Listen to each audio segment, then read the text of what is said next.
It's all yours. Awesome. Well, good morning, everyone. My name is Scott Rogowski. I'm the director for the Northern California SBDC, Small Business Development Center Finance Center. This is our small business town hall. We bring this to you every Monday, Wednesday of every week from 10:30 to 11:30 or 12, depending on your questions and who we are bringing to the table to educate you or talk to you about different stuff than what we normally talk about. This is our disaster relief loan updates. And this is our 51st session. So we've been doing these since beginning of April. Today is August 12th, Wednesday. We are all in this together. And then today we have some special guests and panelists. We are trying something new, and hopefully it's exciting and fun for everyone and educational. We brought some attorneys on the call today. And we kind of, for those of you that know about this webinar and also know about our Thursday afternoons, office hours with CASEFORCE, SpaceForce, and the Attorney Coalition, we are kind of merging it together today and going to try something new. And once it's successful, we will continue to do it every week. We're not sure if that's going to be on every Monday or every Wednesday, but we are going to put in an attorney spin into our Monday, Wednesday calls. So we're really excited about it. A quick introduction. So Northern California SBDC, Small Business Development Centers, we've been around 40 years. We're a national federally funded organization that has been around 40 years this year. We are funded mostly by SBA, Small Business Administration. In the state of California, we are also funded by the California's Governor's Office of Economic Development, which is called GoBiz. Because of this funding, we come to you at no cost. We come to you. Whether you're starting a business, growing a business, buying a business, selling a business, or just want to know more about what entrepreneurship is and businesses is all about, we are here for you at no cost. We offer one-on-one advising, 100% confidential, and also these workshops and webinars and training events and all this great stuff, all to you at no cost. The Finance Center, we're a division under Northern California SBDC. Northern California SBDC covers the most 36 northern counties in the state of California. We go from the Oregon border down the coast to Santa Cruz. We cover all 9 counties of the Bay Area. We go southeast to Stockton, then back up to the Nevada and Oregon border. So large territory, lots of rural minority communities, and we're here to serve everyone at no cost. Again, I'm the director for the Finance Center, Sunita Maharaj. She's the associate director. She's on the call as well. She's going to discuss a lot of the new forgiveness stuff that we kind of like in addition to what we talked about on Monday. We also have the interim deputy director for the Sacramento District Office of SBA, Carrie Ellenwood, on the phone, and then also economic development specialist for the same office where Carrie works, SBA, Janelle Green, and they're going to talk about some updates as we get towards the end of our updates. And so here's the agenda. So there's a disclaimer, and we're going to go over EIDL PPP Parameters. It's a chart that we created. It's kind of like a quick snapshot of what's going on. PPP loan forgiveness updates that Sunita is going to go over, SBA update, upcoming webinars, and then CASEFORCE, which we have a slide that talks about, briefly talks about the, just mentions the names and the expertise of the attorneys that we have on the call today. This is a direct partnership with Morrison and Forrester, attorney firm. You can check them out. We have their client manager relationships person, Brett Morrison, on the phone. So he's going to talk a little bit later, and then we'll go to Q&A. So this is a disclaimer. Things are changing all the time. This information was correct when we put it together, but things are changing all the time. EIDL is back open for all businesses, regardless of what you heard or what you talked to people about. It is all open for everyone, agricultural and non-agricultural, all businesses, including 501c3s, which is usually a contribution type nonprofit, 501c4s, which is usually like an educational organization, and 501c6s, which is mostly like a chamber or some sort of membership organization. All 3 of those nonprofits can apply for the EIDL. There's no more EIDL Advance, only the EIDL Loan. No more EIDL Advance. The PPP originally As of right now, the PPP closed out August 8th. So you can no longer apply for the PPP at this time unless they relaunch some sort of other PPP. But at this time, we do not know what that is. Please do not hesitate to apply for the EIDL regardless of what you hear or you think or you're not sure or if you applied. I was working with a client in Sacramento. They applied in March. They got declined. They were one of the first that applied. I was able to jump in there and help them out with some other help from SBA. And we got them approved for 150 grand that they thought just went away. So please don't hesitate to apply or reconsider your decline. So the EIDL and PPP parameters, this is like super high level overview regarding some of the terms and conditions of each loan. So the EIDL Economic Injury Disaster Loan is a direct loan from SBA, directly from SBA to you. No lenders involved, SBA to you. It's a federal loan, federal lien loan. The rate is 2.75 for all those 3 nonprofits that I talked about, and 3.75 for everyone else that runs a for-profit company. Everyone gets 30 years, regardless of your industry or your entity. Everyone gets 30 years. Everyone also gets 11 months deferral, so you don't have to make a payment until the first of the 12th month.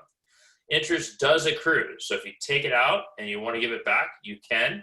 There's no prepayment penalty, but you are going to have to pay interest on it for as many months as you held on to the money. So there's a little bit of a cost to this loan. For collateral, you do not need to supply collateral. Sorry, excuse me. Unless your loan is over $25,000, you don't need to have a personal guarantee for this type of loan unless you are accepting over $200,000. There's nothing of this loan is forgivable. This loan is not forgivable. It is not forgivable. It is a loan that you have to pay back. You're allowed to spend the money on operating expenses, cost of goods, or any interest debt payments. You're not allowed to spend the money on expansion, equipment, paying off full amounts of loans, or any tax liens. That's the EIDL. The PPP, the Paycheck Protection Program, is 1% for everyone. Everyone gets 1%. It's really awesome. The term is 2 or 5 years. If you received a loan before June 5th, it was 2 years for everyone. After June 5th, it's 5 years for everyone. If you're before June 5th and you want to negotiate to 5 years, you can do that. You just need to go talk to your lender and kind of write it up. You both sign some sort of document that says you want 5 years, they approve it, you agree, and then you can pay back in 5 years. The payment deferral for PPP used to be 6 months, now it's 10 months for everyone. 10 months after your chosen cover period. So if you choose 8 weeks, it's 10 months after 8 weeks. And the first tranche, that would be March of next year. You won't have to make a payment until March. If you're in the second tranche and you got funded in August, you don't have to make a payment until maybe October of next year, which is pretty amazing. So you don't have to make a payment until 10 months after your chosen cover period. There's no collateral or personal guarantee required for PPP, which is great. It's potentially up to 100% forgivable, depending on if you spend the money appropriately, which is 60% or more on payroll costs, including state taxes, 40% or less on utilities, mortgage interest, monthly payments, or rent if you don't own your building. You can't spend the money for PPP on workman's comp, federal taxes, or anything that's not part of the 4 funny acronym of rupees, which is rent, utilities, payroll costs, and interest mortgage payments.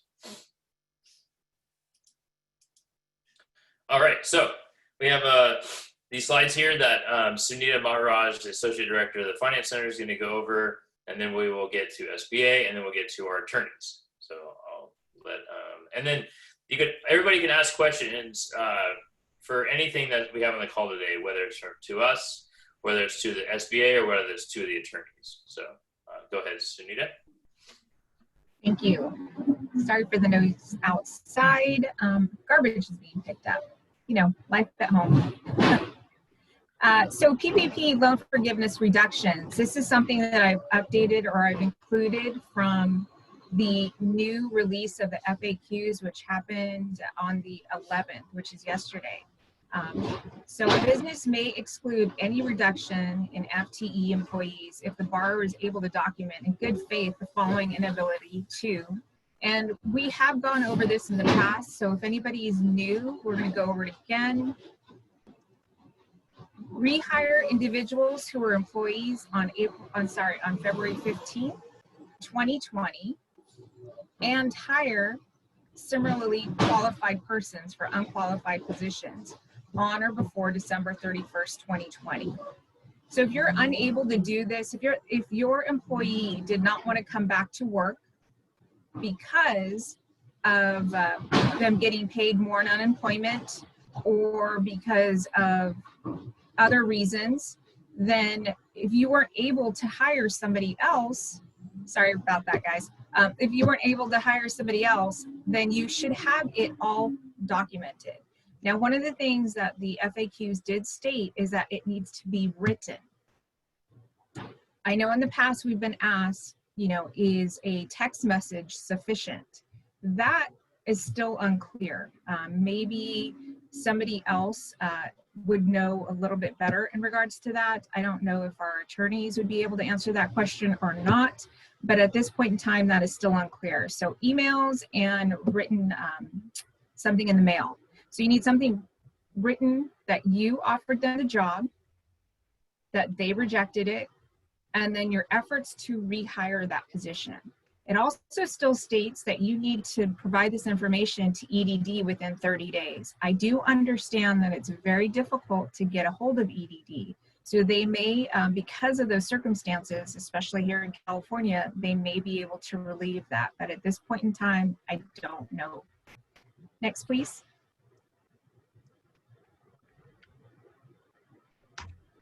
So for PPP loan forgiveness reductions, for purposes of calculating the loan forgiveness reduction required for salary or hourly wage reductions in excess of 25% for certain employees, are all forms of compensation included or only salary and wages? This question does get asked a lot, and it is just the salaries or the hourly wages for the reduction. So if a borrower does not pay biweekly or more frequent, then it will need to calculate payroll costs for partial pay periods. The covered period all ends on 12/31/2020. So your 24 weeks may end sooner than 12/31/2020. I know we keep saying 24 weeks and 12/31/2020. We don't want to confuse people because your 24 weeks may be up prior to that. Next, please. This is just going back into what we went over on Monday. So I'm going to go through it pretty quickly. If people are here before and saw this, I do apologize, but I think it's great information that you do need to know because we are still getting questions on this. So payroll costs that are forgivable. For purposes of calculating cash compensation, the gross amount should be used. Payroll costs include all forms of cash compensation paid to the employee, including tips, commission, bonuses, and hazard pay. You can pay state taxes, but you cannot use it for federal taxes. I did see a question from an advisor asking if you could pay CPA charges or payroll charges from companies that are using. As far as I know, you cannot use that money for that. It is for employee compensation only. So cash compensation per employee is still limited to $100,000. So if your employee made more than that, they're still capped out at $100,000. Amount of compensation of owner employees that is eligible for forgiveness depends on really the time frame. So 8 or 24 weeks. If you're using an 8-week, you're maxed out at $15,385. You're using 24 weeks, you're maxed out at $20,833. And there's more details on the forgiveness document application, which Alan is going to put in the chat if he hasn't already. He's going to put the simple, easy, and then he's also going to put the complete application in the chat. He's also going to put in the chat the new FAQs that came out yesterday so that everybody has a link to that as well. Next, please.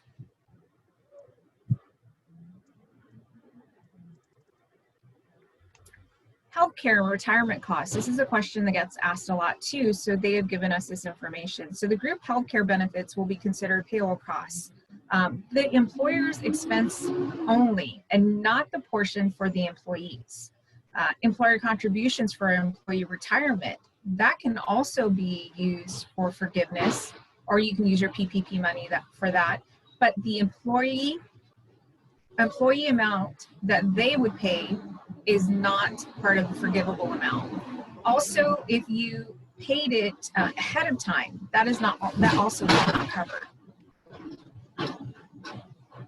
Next, please.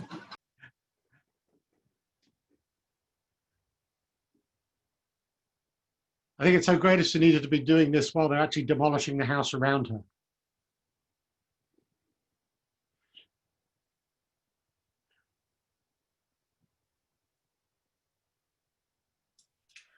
So yeah, so loan forgiveness, non-payroll costs. Yeah, sounds like Sunita's house is falling apart somehow. But there's eligible business mortgage interest cost, business rent or lease costs. We talk about this all the time. Gosh dang, sorry. And business utility costs incurred prior to the cover period and paid during the cover period are eligible for loan forgiveness. Non-payroll costs are eligible for loan forgiveness if they're incurred during the covered period and paid on or before the next regular billing date, even if the billing date is after the covered period. Payments of interest on business mortgages on or real personal property, such as auto loan, are eligible for loan forgiveness. So loan forgiveness for interest, it used to be just like business mortgages, but now an auto loan, if used for the business, is also acceptable for interest payments to be forgiven. Interest on unsecured debt is not eligible, so like credit cards and stuff like that, for loan forgiveness because the loan is not secured by real or personal property. So real personal property is something that's tangible, like a car or a house, not your children, but like a car or a house works out really well. And it can be unsecured debt. So like lines of credits that are not secured by anything. But if you have a piece of equipment, does that count? Piece of equipment, Sunita? It did not specify. Thank you for taking over. The noise is all gone now. It wasn't specific to that, but we can look into it. And I know that Carrie has a little bit more information in regards to this about bridge loans. There was quite a few questions last Monday, and Carrie is going to bring that up a little bit later on. So if you have any questions in regards to that bridge loan and EIDL, sorry, I know I'm mixing up. I apologize, I'm mixing up different disaster loans, but that is going to be answered a little bit later on. But I'll pick it up from here in regards to leases. So rent or lease. So if you're leasing a property for your business and you had that lease prior to 2/15 and it expires after 2/15 and you renew it, that's okay. You can still use that PPP money for that. And also, if a mortgage, you refinance that mortgage for that building, then you can still use those funds to pay your monthly mortgage on that. Sorry, your interest on that. So a service for the distribution of transportation refers to transportation utility fees assessed by the state and the local governments. I know this question keeps getting asked again. For more information, please go to that website. Alan is putting that website in the chat and it'll direct you to what is allowed or not allowed. And I think it's going to be really specific to your business on if it is allowed or not. If you need additional information, please go to that website and then also call us so that we can help you one-on-one, because everyone is a little bit different. So it's difficult. This is just a really large overview of what's the possibilities are. For you individually as a business, we'll have to drill down and see what is appropriate or not appropriate for your particular business. Next, please. All right. I think this is it for me. Thank you. All right, cool. Thank you very much. I'm glad that you're safe and that a big bowling ball didn't fall on you or something like that. So we're at the SBA Support slides. We have Carrie Ellenwood. She's the Interim Deputy Director for the Sacramento District Office of SBA, Small Business Administration. She's here with her colleague, Janelle Green, and they're going to give us some SBA updates. Hi, Scott. Thank you. Hello, everyone. So I'll just review this slide since Scott has it up there. For SBA loans that were in effect prior to the COVID-19 as of March, what am I saying, July, we will make those payments for 6 months for your small business. SBA will make the payments in full, so you'll have that extra cash flow for your 7A, 504, and microloans. And if you have an SBA 7A, 504, or microloan that is funded prior to September 27th, you will also have 6 months of payments made for your small business on those loans by SBA. So that'll give you a little extra cash flow there. For disaster assistance, the 800 number, 659-2955. And then you can also email disastercustomerservice@sba.gov. If you're looking for a status update on your loans, there are millions of small businesses that are reaching out to us. If you're in the Sacramento district area and would like to see if we can assist you as well, you can reach us at 916-735-1700. And there's someone there that might be able to assist you as well with those disaster loan status questions. I know there's been a bit of a backlog on that 800 number, so do please be patient with us on that. If you have received a rejection letter from SBA on your SBA disaster loan, there is a reconsideration email. It's pdcrecons@sba.gov. I think Alan will put that in the chat or question and answers as well. You can send whatever additional information they need to that email or respond to their questions in regard to your loan. As far as our update from SBA today on the Paycheck Protection Program, which closed on the 8th of August, there have been over 5 million loans made to small businesses by our lending partners, the banks, for over $525 billion. And the average loan size was $100,000. So those loans were really getting out to some of our smaller businesses, which is exciting to hear. If there's any questions, you're wondering what is going to happen with the over $100 billion left in that program, I do not have an answer. We're waiting to see how that works out in Congress. So be patient on that as well and keep your ears tuned to the news. So currently, paycheck protection is no longer available to small businesses. And then the question that Sunita brought up regarding the bridge loans. This has started a lot of study on my part, on another lender relations specialist, Daryl Dante, as well as our district director, Heather Lutzi. So this is getting our full attention. And although we had hoped to have complete clarification for you today on the use for that bridge loan program, we don't have that. We're still working on it, and we've had a couple different answers. And as you know, disaster is a large organization with lots of moving parts right now and lots of questions coming in. So for those of you that have a bridge loan or wondering if you can pay it off with your EIDL, I would not do that until we can get you further clarification, because our understanding as of now is that you would be able to make payments but not pay that bridge loan off. So I would hold on to that payoff, and please give us a little more time to look into this. That standard operating procedure manual is pretty thick, and we're going through it and making sure we give you accurate information. That's all I have today. Scott, Janelle, did you have a quick something you'd like to add?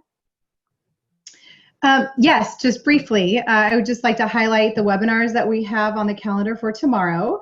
Tomorrow at 9 a.m., we're going to have an overview on SBA programs, which includes our standard loan programs and federal contracting, so 9 o'clock tomorrow. And then at 1 o'clock tomorrow, we're doing a joint webinar with the Chico Area SCORE chapter, and the chapter chair is going to offer information on risk management. You can access the registration information and look at other events on our calendar by going to sba.gov/ca/Sacramento. Hope you can join us. Thank you.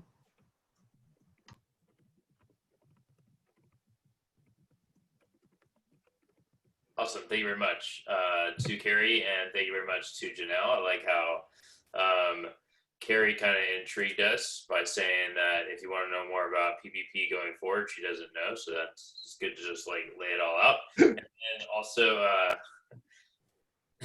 there's something else she said that I was going to comment on, but I forgot. Maybe we'll come back. And so thank you very much, Janelle, for talking to us about what's going on with SBA, because it's really important to learn more about the programs that SBA offers, because there's so much more than just lending or consulting, and there's contracting, which is cool. So there's some good stuff there. So, all right. So this is CASEFORCE, BaseForce, maybe Brett Morrison from, they're called MoFo. It's kind of a cool acronym, kind of like rupees, but they're Morrison and Forrester. Brett Morrison, he's a client relations manager for this attorney firm, and this is their disclaimer. He could explain more what the CASEFORCE, BaseForce stuff is, and then he can introduce the attorneys that we have on there. But this is his disclaimer. So I don't know if Brett, you wanted to read this or just no problem, Scott. Hi all. Just want to emphasize that so we have a couple of attorneys with us today, here to help and answer as many questions as we can for those of you who have any. And we just want to be clear with the disclaimer that this is not establishing an attorney-client relationship, and that our advice is geared towards small businesses and nonprofits. You can read the fine print here, but main point is that we're not taking on representation and do not offer attorney-client privilege. I'd like to just mention, so Scott, thanks for the introduction. The two attorneys we have with us from today are from law firm Morrison and Forrester, and so am I, but that's not really the headline. MoFo is part of a small but growing nonprofit called the CASE Task Force, that stands for California Small Enterprise Task Force. And we're a consortium of legal, financial, and nonprofit professionals. We're working together to try and connect California small businesses with resources they need during the pandemic. One of our main focuses has been the development and maintenance of a resource guide that gives county by county resources for small businesses, including details on various loan funds, local and state level government assistance programs. And we do our best to keep that as up to date as possible. I'll throw a link to that resource into the chat window in just a moment, but I encourage everyone to take advantage of it. It's a good set of information and covers a lot of bases, and we have a lot of smart people working to keep it up to date. So hopefully you'll find that useful. We're also developing, there's a loan fund in the works. I don't have details on that. It's not fully released yet, but it's something that we hope to talk about more explicitly in the future and share with you all.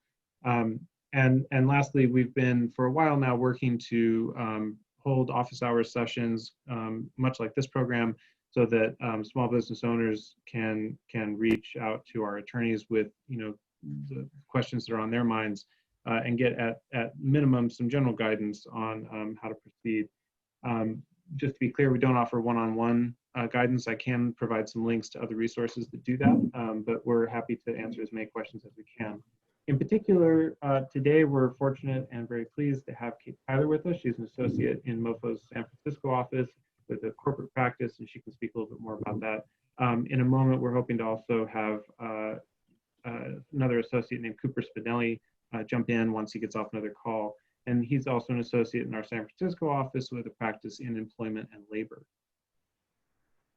So I suppose, Alan, happy to have any input from you, but I think we're interested in getting questions by text through the Q&A or chat window. And I see we've already got, looks like we've got a couple already with CASEFORCE in front of the question, which is very helpful. Kate, can you see the Q&A screen in your Zoom session? Yes, I can. Actually, great. Hey, Brett. Mm-hmm. Is it possible, or maybe I should ask Kate, Kate, is it possible for you to give just like a general overview of what you do with law? I know it says general corporate law, but like, is there anything that current updates that you may or may not have in respect to what's going on or what you're kind of seeing in the marketplace right now? Sure. So my name's Kate Tyler, and as Brett said, I'm an associate in the corporate group in Morrison and Forrester San Francisco office. My practice deals with general corporate matters, I represent a number of startups and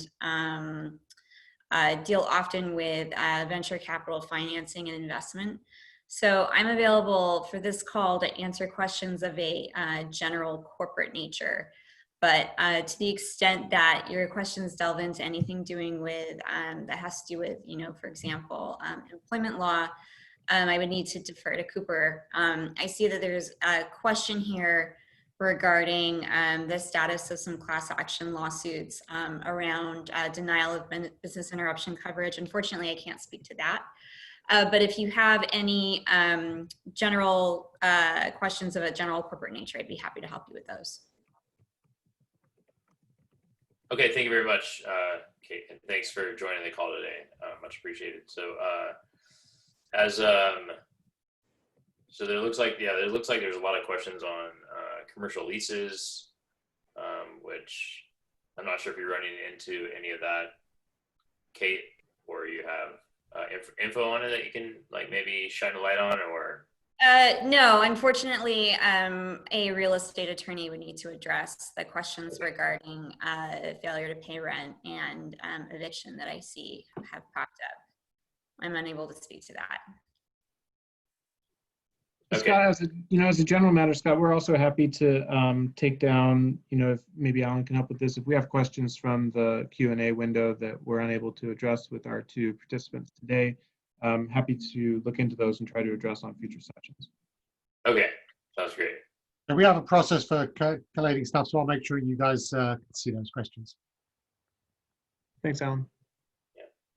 So, so what we'll do is we'll go ahead and just answer some of these questions to the best of our ability. If Kate if she can chime in, she will. And then when is it Cooper or Copper? Do we misspell that? Sorry. Is it Cooper? Cooper. Okay. Yeah, so when Cooper signs on, then we could have him introduce himself and chat about any new up and coming around employment law, and then maybe anything else around general corporate law that comes up as well. So there's Cooper may have just joined. What'd you say, sorry? Cooper, are you on? Yes, I'm on. Oh, okay. Sorry, you're here. Okay, your name says Kate Tyler too, so I was confused if you were with Kate or what's going on, but that's okay. I do that too a lot. So okay, so Cooper, so here, so welcome to the call. Thanks for joining us. And is there anything that you want to at least update the people on the webinar about employment law, like what you're seeing a lot of right now, or some special cases, or some trends or something like that's going on? From a counseling perspective, we're seeing a lot of questions, of course, on return to work issues, what employers should do to prepare for employees returning to work, how to maintain a safe work environment. From a leave perspective, the big news we have is that a federal judge in New York a couple of weeks ago granted a preliminary injunction that struck down parts of the emergency paid family leave and paid sick leave. So for employers, I don't know how much detail we want to get into this, but it affects at least the work availability requirements, employer consent for intermittent leave, and requiring employee documentation as a precondition to leave. Those three requirements that were part of the Department of Labor's final interim rule have been invalidated, at least in New York. It's still unclear whether that injunction has a nationwide effect or not. So that's something that we've been advising some clients on. I don't know if anyone has any particular questions about that. No, but that's really good to know, especially the family medical leave and stuff. So it's good to know there's some changes or some updates on that. All right, so let's see here. Would you like me to take over the screen share at this point, Scott? Yeah, you can do that if you want. But we can go to, well, did you just want me to go through the Q&A? Yep. All right. So, Yeah, looks like there's an employment question here from Walter. Cooper, if you're able to open the Q&A panel within Zoom, that might be helpful. I can read this one to you. What can employers do when an employee does not want to return to work due to COVID-19 concerns and is collecting unemployment or applying for unemployment? Can they be fired? How will it affect unemployment insurance with the employer?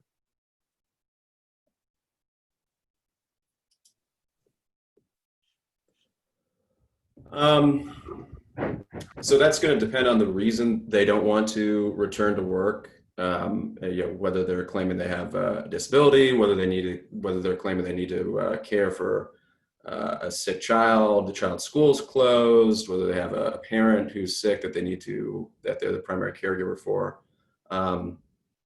Obviously, if they're claiming they have a disability, the employer has an obligation to engage in the interactive process. Even if they don't have some legal reason to stay away from work, as a matter of best practice, it's probably not a good idea to fire them. That raises the serious risk of retaliation, especially if they're claiming that they don't want to return to work because they feel like it's unsafe. So it's also going to depend on what steps the employer's taking to ensure that the workplace is safe and in compliance with state and federal OSHA guidelines. If they're collecting unemployment insurance and you fire them, yes, I think that's going to affect unemployment insurance for their particular employer. But it's hard to get into details without more specifics, though. But from just a general point, if they're saying they don't want if they're saying they don't want to return to work, talk to them. Find out the reason, and if there's anything related to, they could be eligible for sick leave, family leave. So definitely the last resort is taking any sort of adverse action before you find out the reasons why they're not wanting to return to work. All right, thank you, Cooper. So we have another one from Shayla. Question about EDD PUA. I have a relative that is self-employed, and she and her husband have been receiving PUA since April. They have a cleaning company that was seriously affected by COVID. Workflow has started picking up, however, it's not back at 100% to what it used to be. Question, how do they go about reporting work that slowly start increasing? Do they stop confirming PUA benefits?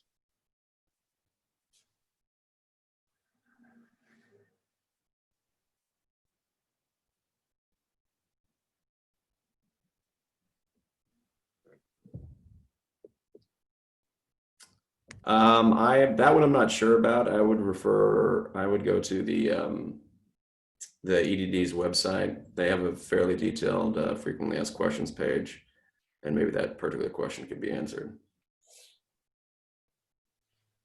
Okay, sounds good. We can definitely do that. And then, so Cooper, we have a lot of people that ask even before this call, like over the last 2 months, 3 months. A lot of people asking about how to get, you probably don't have an answer, but how is it best to contact EDD? They obviously struggle to get through. Like I'm assuming the only way they can really get through is through the phone number. Like they just have to kind of wait in the queue, or is there easier ways to get a hold of EDD or tricks and tips? Yeah, so actually I saw something, I think the San Francisco Chronicle published an article on this a week or so ago. If I could look at that and if I find that I could send that around. I think they had some tips, but obviously this has been a very hot topic because EDD is notoriously slow and inefficient in the best of times, and of course we're in the worst of times right now. So this is something that I think it seems like the state legislature has taken very seriously, and there's been calls by various state lawmakers to have the ED take the EDD to task and get their act together. And I think there's going to be some reform movements afoot. But in the meantime, yeah, I mean, maybe even contacting your representative or state senator might be a quicker way. But I'll look for that article on SF Chronicle because I think they did have some practical tips on contacting EDD and getting a hold of them. Cooper, Yeah. I've just found 12 tips for getting your California unemployment benefits from EDD. I'm putting that in the chat. Does that Great. sound familiar? Yep, that's it. All right, cool. So Brett Morrison, I think, also put that in there too. So they got it twice. Okay. So Carrie says, thanks for the attention to the local disaster bridge loan program. We will hold off giving information to borrowers until we hear more. Okay, so that's one of our centers. Telling Carrie, thank you. A lot of stuff on commercial leases. What are the consequences of not reporting? They don't want to stop PUA all at once. So what are the consequences of not reporting? Cooper, I guess the PUA. So I guess this is going back to the question. So if I understand it correctly, it sounds like they're receiving the PUA, but it's conditioned on they're not having work, but now work is starting to pick back up again. So again, I would refer to DDD. I mean, the consequences of, I don't know if there's an obligation, ongoing obligation to report any changes in your circumstances. Generally, that is the case. So I wouldn't take a risk. I would look at, again, refer to the EDD page and see what to do, see if they have a particular question that answers this. But if you're receiving, if there's something in the documents you receive that the benefits contingent on not working, and now that has changed, you are receiving work, then that's probably something that needs to be addressed unless you see something to the contrary. Okay, thank you. And then another one for you. I laid off most employees on March 19th.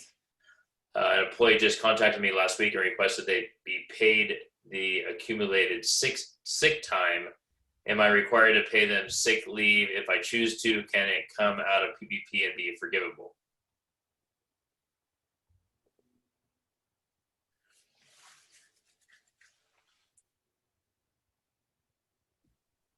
So you may not know the answer for forgivability. We can have somebody else answer that, but do you know if that they need to pay for the sick time since they're requesting it, or? You're right. I don't have an answer on the question on forgivability. If they've already laid off, so generally vacation is earned. Vacation is treated as wages under California law. So that's paid out at the time of termination. Sick time is generally not. That also depends on the employer's policy. So if they have a general PTO policy, then the sick time could be treated as vacation and need to be paid out. So it depends on the type of the exact type of policy that particular employer has. I can't speak to the forgivability. Okay. So I don't know, Carrie, if you know that. I don't think this is, or maybe Sunita, if you know if that's true, that they would get it forgivable if they paid for this sick leave. I don't think so, right? I'm sorry, what was? Can you hear me, Scott? Yeah, the question is, okay, so the question is that they, sorry, it moved again. I gotta find it. Oh no. Oh, it's gone, I think. So Scott, if I could, I think the question was, it was sick leave that was that their employee, having been terminated months ago, is now saying they were due, and if it's paid now, can that be paid out of forgivable PPP funds? That's a tough one, because how long ago did they get, were they let go? March 19th. So they were March like, 19th. March 19th. So it's during this period. So it's during that period. When did you? There's so many questions that need to be answered. Yeah. So I would definitely ask you to give us a call so that we can walk through all of it, because we need to know when you got the money, when the person was let go. There's so many questions that have to be answered before we can let you know if it's an appropriate use of funds or not. I think can you hear me, Sunita? We can hear you. Am I back on? Okay. I was frozen there for a minute, guys. Sorry, I didn't speak up. I was trying to, but it wasn't working. I think that if it is a employee during the period of time of the Paycheck Protection Program and they request sick leave, then yes, it would be forgivable, but it's going to have to be a one-by-one case in this case, because not everyone's as I understand it, required to pay the sick leave out. So I agree with Sunita. Sit down with one of our SBDC advisors and they can help you through that. Okay. Thank you. Somebody says that my state senator said use the ASKEDD function for the quickest reply when they use back channels to try to help you. There's a chat function on the EDD. I was on a call a few weeks ago, so I'm glad to hear that that's still working. There's a chat function there that's supposed to be working fairly quickly. I haven't used it myself or heard anybody using it, so I don't know, but that's what they stated is if you use that chat function, ask EDD, hopefully they'll get to you sooner than later. All right, thanks. Cooper, can an employer request for medical documentation on returning employees to work? For example, employees coming back from vacation? Or did you already answer that? I have not answered that. Just pulling up the question. So it's from Walter again. Yeah. So generally that's no, you don't want to ask for medical documentation for, especially if the employee is just returning from vacation. What you can do and what you should do and what state and federal OSHA has advised in their guidelines is to establish a return to work policy that addresses, well, for establish a return to work policy, conduct a risk assessment for your workplace on the likelihood of employees contracting COVID at your workplace, and that depends on a variety of factors. What kind of industry you're in? Is it an office environment? Is it manufacturing, etc.? You want to, but for this immediate question, okay, what to do if employees return to work? You should. Best practice would be to establish some sort of screening procedure for employees and visitors coming into the workplace. And what that could and should entail would be, temperature checks, questions, just general questions, whether they're experiencing any symptoms of COVID, like vomiting or diarrhea, muscle aches, coughs, how long have they been experiencing this? Have they been diagnosed with it? Have been in contact with anyone? But the temperature check is something that you can do as a screening measure for employees and visitors to the office. But the state and federal agencies are advising you generally you don't want to ask for medical documentation, and you don't want to require, especially given the how burdened our healthcare system is right now. You don't want to be requiring them to produce some sort of positive test or a doctor's note each time they come back from or come back to work. Okay, thank you very much. Wondering maybe. I can actually speak a little bit about the initial insurance question we received. Oh, cool. Yeah, I did. My husband's an insurance coverage attorney and has been dealing with a bunch of business interruption claims, so I just asked him in the interim. As far as what's going on with respect to all of the denials of business interruption insurance claims, that's typically based on the fact that there has been, as the insurance companies say, no physical damage to the property. And the obvious question is, well, in this instant, what constitutes physical damage? I do know that there was a decision that came out of DC and another one that came out of Michigan recently, both of which said that an order to shut down is not physical damage to the property, which unfortunately is not in favor of all of the insureds that have received denials. There's still a bunch of open questions around whether or not the presence of the virus itself constitutes physical damage. And then there's also a secondary argument that the virus isn't actually present on the property. So those two questions are still being litigated, and unfortunately there's not really any clarity at the moment which way those decisions are going to go. And some policies do also have specific virus exclusions with respect to their business interruption coverage. So for persons who hold policies with those exclusions, I think they're in a worse position than those who are not.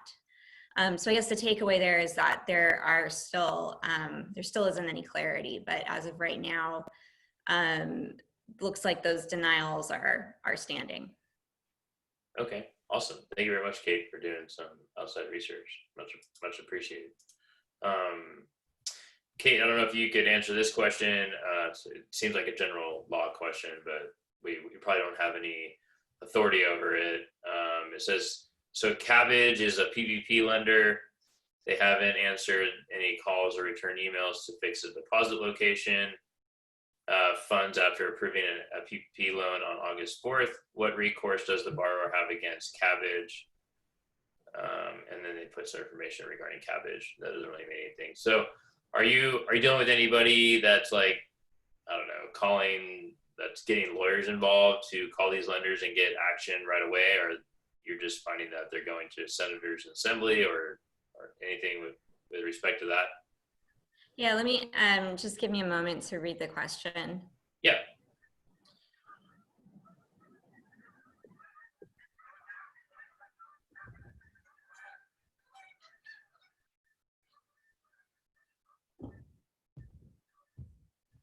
Yeah, I'm not sure with respect to this particular question, what legal recourse is available to the borrower.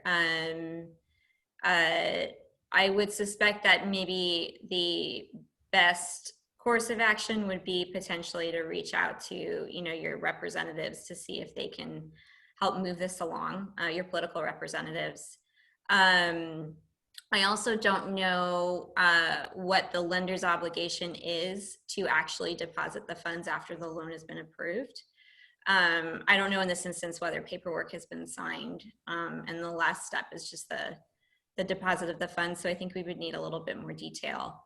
But yeah, unfortunately, I'm not able to give like a very detailed answer to this question. It just looks like, this person says that Cabbage has approved 227,000 loans, but only has 385 employees.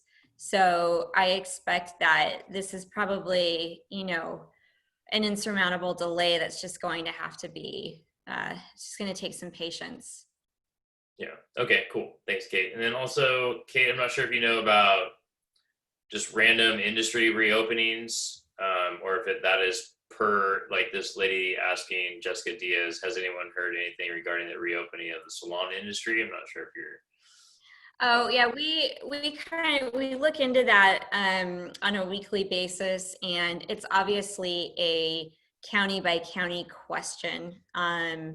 And obviously things seem to be changing daily and are very unpredictable. As of right now, I don't have any updates with respect to what county is this. She didn't say what county. She just said. She just said the salon industry in general. So she didn't. Yeah. Yeah, I would check with Sonoma. She said Sonoma County. Sorry, Sonoma County. I'm sure everyone's already doing this, but I would if there's a local chamber of commerce or a county website, those often have information and reopening guidance, like even Google reopening guidance in Sonoma County, which I'm sure this person has done. But no, I don't have any additional updates with respect to salon openings. Okay, thank you. So appreciate that. And then let's see here. So Cooper, we have somebody that says it's a PUA question. Doesn't PUA work similar to regular unemployment? Namely, if you are working part-time, you certify and then get less benefit than approved for the weeks that you worked or that you work.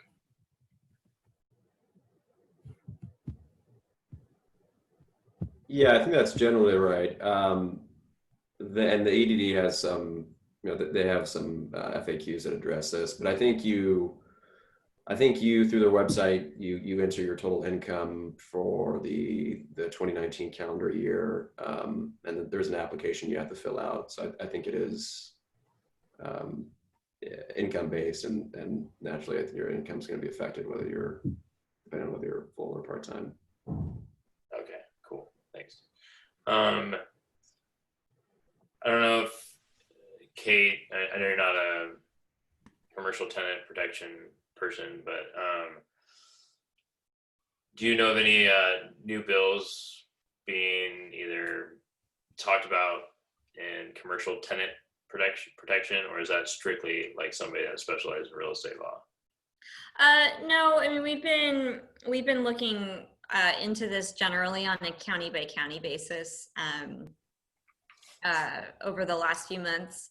I am not currently aware of any additional commercial tenant protection bills, but again, things are changing on a daily basis, and I know that this is, you know, a priority issue. So I wouldn't be surprised if there was news in that respect over the, you know, coming days or weeks. Okay, cool. Thank you very much. And then, so that is, unless other people put more questions in the queue, the other questions, let's see here. This is another one. So I forgot to certify for benefits 1 week, so they kicked me off of unemployment. I tried reopening the claim, but each week it tells me to reopen the claim, so I don't think it's working. Is there anything I can do? Cooper, you can see that question by Thomas. Yeah, I think that just goes back to the tips and tricks to getting a hold of EDD. So I'd refer to that Chronicle piece that was circulated earlier. Okay, thank you. Can anyone speak to why doctors and dentists have been allowed to provide elective surgeries and procedures, which is pretty high risk, and yet another personal care industry workers cannot work? I don't know. That's an interesting question. Great No, question to ask your representatives as well. yeah, I would say there's no like legal basis for those determinations. And obviously that argument's being made with respect to a number of industries. Yeah, okay. All right, so Jennifer Cooper's got another question. PUA, clarification of my question. What you are awarded for PUA is income dependent based on 2019 income. My question was whether you need to certify for that specific 2020 week if you worked, which then reduces what PUA you get that 2020 week. Sure. Yeah. I'm happy to look at the EDD page. I don't know whether you need, it's a week by week certification if you're part-time. So I can't answer that. I don't think it is, but I'm not entirely clear on that point. So if that's the question, I don't know. Okay. So here we'll just tell her to. I see there's this question here regarding personal guarantees versus collateral. Yes. So the difference between a personal guarantee and collateral is that a personal guarantee says that you personally agree to repay whatever the debt is, whereas collateral are specific assets that are used to secure the loan, like, you know, such as your car, your house, which a bank could come and take in the event of default. In terms of legal process, I don't think that there is much difference. You know, a guarantee and collateral are both security interests. To the extent there is a spouse involved, and I'm assuming this couple is in California because it's a community property state. To the best of my knowledge, the community assets of the married couple are subject to a personal guarantee. So a spouse would be liable to the extent those assets are subject. Okay, thank you. Thanks for answering that. So Neil, so Cooper, Neil's asking, one of my employees accidentally made a mistake and entered 222 hours of work per week instead of 22, and they thought she worked full times, so she didn't get UI for that week. She can't get them to fix it. Can you suggest something to help her? Yeah, again, I would just refer back to the Chronicle piece circulated earlier on how to get a hold of the EDD. Oh, okay. All right, cool. So, At the bottom of the page, I checked on EDD. There is Ask EDD, and it goes through different categories. So pick a category that is most like what you're asking, and then go from there. So that's what the alternative is. Since you can't get a hold of them via phone, you can just go through the website. At the very bottom, it says Ask EDD. okay, thank you. Do you know if the $300 or $400 weekly unemployment benefit will apply to PUA as well?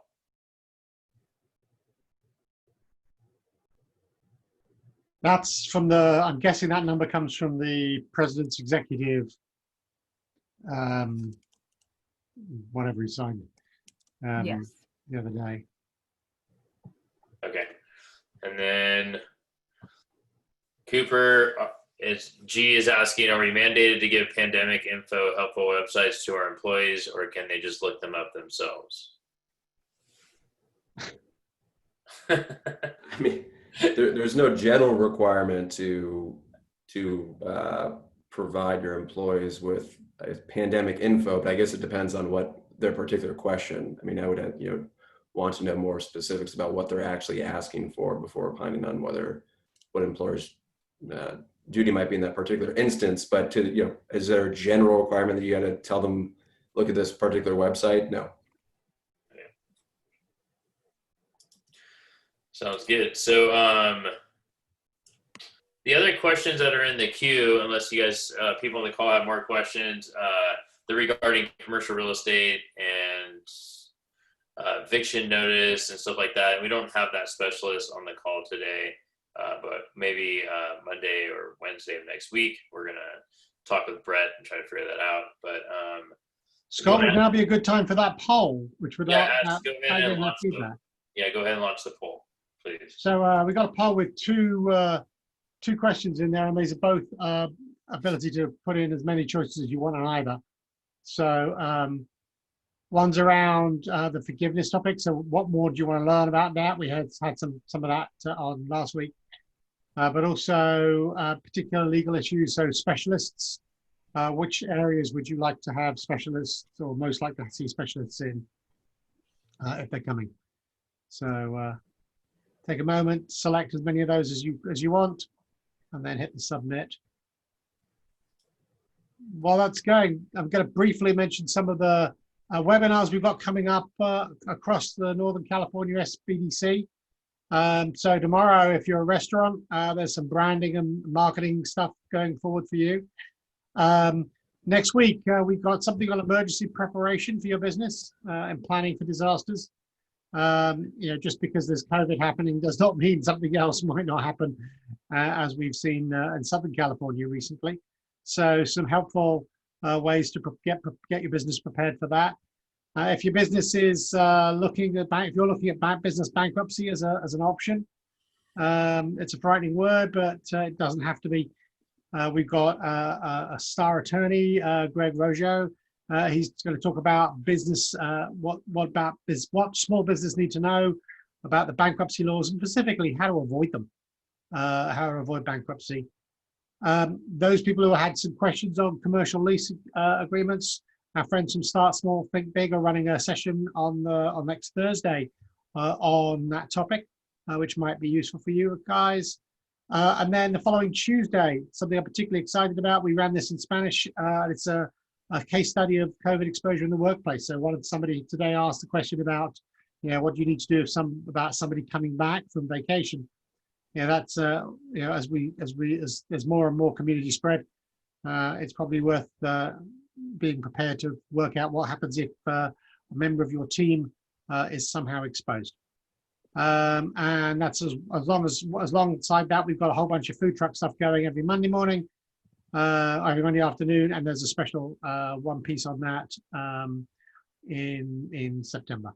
All of those are available on sbdc.events/network calendar, where you can also see pretty much everything that's being done across our network by all the centers, and there are 20 plus centers doing great work across the network. Each of them are doing their own workshops, and it's because most of those workshops are webinars these days, it means anybody can go to anything. So I really would invite you to take your opportunity to go to see those. All right, back to you, Scott. Hey, thank you. There's another question in here. It says, if an employer realizes that it will go out of business, any suggestions on how to prepare their employees or liability to keep in mind? I'm not sure, Cooper, if there's text on that, but or if it's just. Sure. Yeah. I mean, the principal issue, and for an employment perspective in these situations, is usually the WARN Act. Under California has its own WARN Act, and usually if you're a covered employee, you have to give a 60-day notice to your employees, and there's some other conditions you need to satisfy. But Governor Newsom did, I think in March, issued an executive order suspending some of those requirements for certain employers. I believe you still have to give your employees a written notice and satisfy some other conditions. But if you qualify for this exception, you don't have to. You don't necessarily have to provide give them an advanced 60-day notice. So that is probably the main issue you're looking at if you want to find out whether you qualify for this suspension. And then even if you don't have to provide them a 60-day notice, there are some other conditions you need to satisfy under the California WARN Act that have not been suspended. And the primary one is giving the your employees reasonable notice that your business, you will be going out of business. Okay, thank you. Last couple of seconds for people to put their votes in the poll, and then I'm going to close that off. I do have one clarification I wanted to make about an executive order signed where the governor did give Kate, you've gone counties. weird on our sound. You're fading in and out, and you sound very electronic. We may have lost Kate.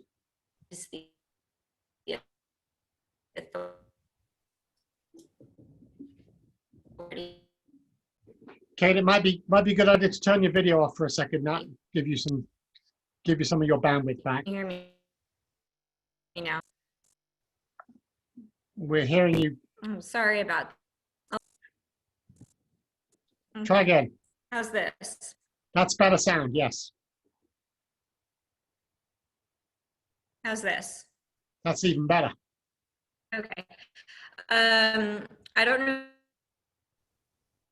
No. You've gone again. I'm sorry, Kate. Okay. We're saying their question about California. Yeah. No. Okay. What did you do to her, Alan? I didn't do nothing. It's not my fault. Cut off. On it. All right, man. Hey, just show the polls, man. Sorry.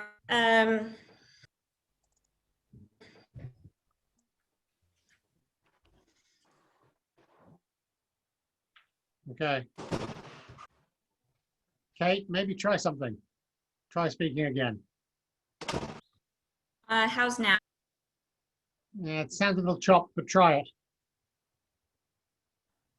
I just wanted to say that evictions moratoriums are dealt with on a county by county basis at the moment. So check your applicable county websites to see if any orders have been passed that impose a moratorium on commercial evictions.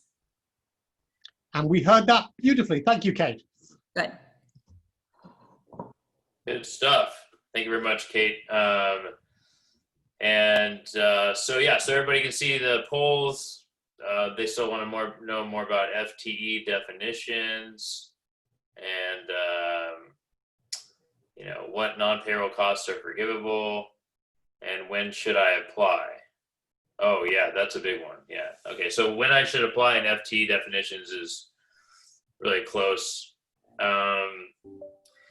Yeah, that's a good one. When you should apply. Guess we should probably figure that question out.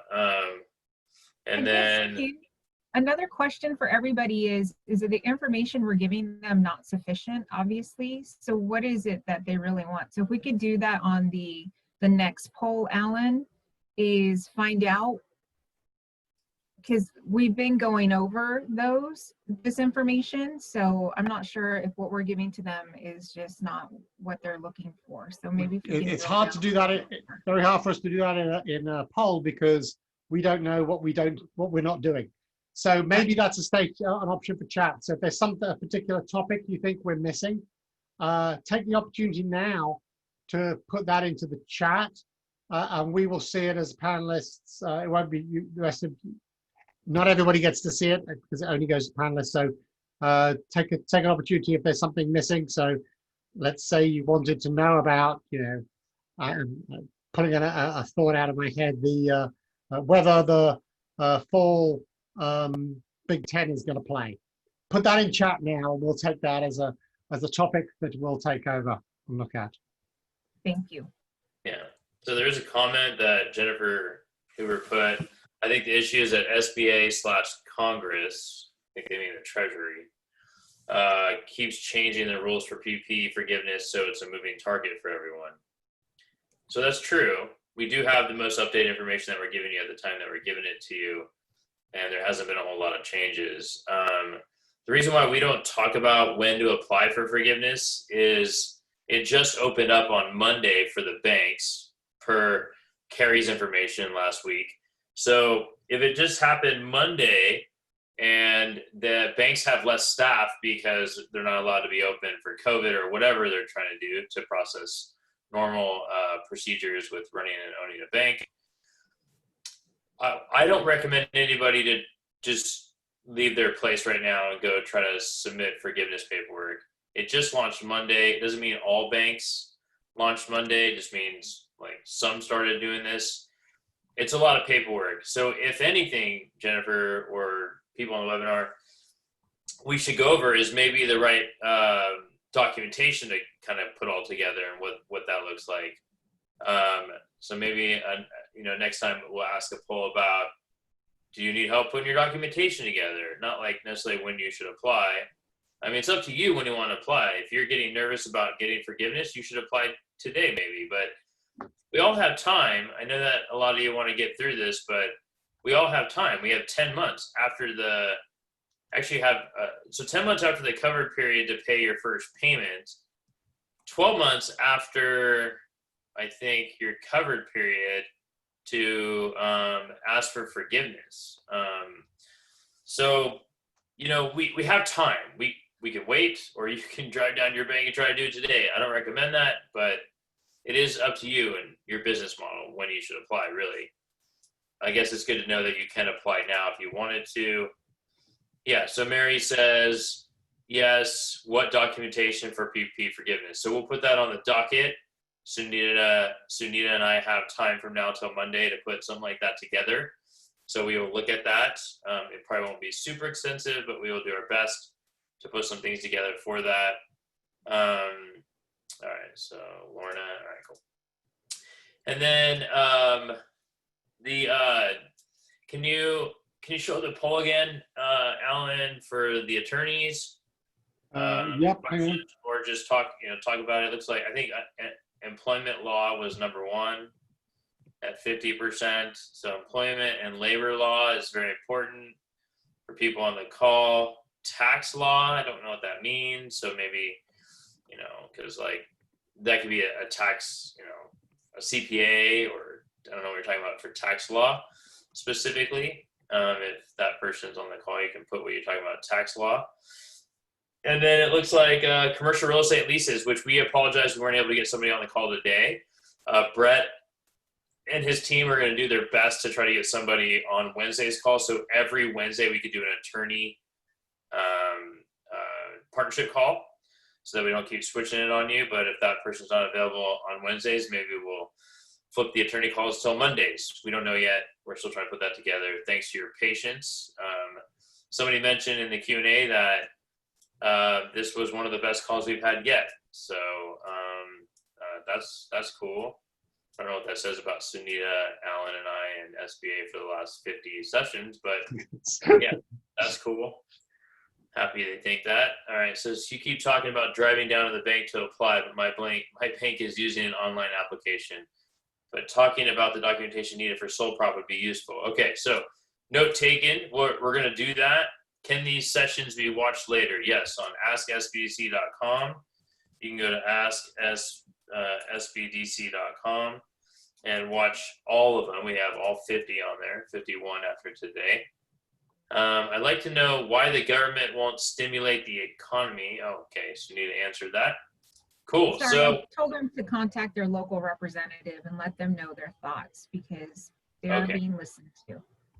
All right, cool. So we thank everyone for joining today. We had we almost had about 140 people max on the call, so it's a good amount of people on the call. Thank you very much, Cooper, for joining. So it was the first time I've met you or seen you on calls, so thanks for joining our call. And maybe after we work with Brett more, we'll figure out where that lies on what day we're going to do the attorney call / SBDC call, SBA. So thank you, Cooper, and thank you very much to Kate Tyler for joining the call. And Kate, thank you so much for doing research as you weren't talking on, the insurance thing and the eviction thing and all that great stuff. So thank you, Kate, for joining the call today and your information. And then thank you, Brett, for getting Kate and Cooper together. And as we go through these, a lot of people are saying thank you. You're all great at a time when little is reliable. It's very comforting to hear from everybody. So lots of good kudos today from people in the chat. The call where you guys got is still the best call. Oh, thanks, Scott. Okay, so and then thank you very much, Carrie Ellenwood, SBA, for joining the call, and Janelle Green. And then if anybody has, it's 11:51. We did go a little longer. We are probably going to have to extend these calls till 12 from the calls that we have the attorneys on, because there's so much covered that Suni and I don't normally answer or ask. Get answered or questioned or all that stuff. So thank you very much for the attorneys. Anybody want to say any last minute stuff or things before we jump off? Anybody? You can watch these on AskSBDC.com or our YouTube channel. We'll see you same bat time, same bat channel next week. Sounds good. And somebody wanted me to mention that if your EIDL is declined, that is not the end of the road. You can get it approved. You can call us at 833-ASK-SBDC, or you could call Carrie Ellenwood and her team, or the SBA in San Francisco, Julie Klaus and her team, depending on where your business is located. You can go check us out on AskSBDC.com. You can email us if you prefer to email at loans@AskSBDC.com. And if you speak Spanish or you prefer to have all this in Spanish, you can contact our team, Oscar Garcia in Sacramento, his team of lending experts and business experts, all in Spanish at no cost at espanol@AskSBDC.com. So thank you everybody for joining today. Happy Wednesday to all. Have a great rest of the week. Hopefully there's not hopefully there's a lot of changes that we hear about, so that come Monday we can have a lot of new stuff to share with you. So thank you guys. Thank you everybody. Enjoy the rest of your day, and we'll see you next time. Thanks. Bye. Bye everybody. Bye. Bye.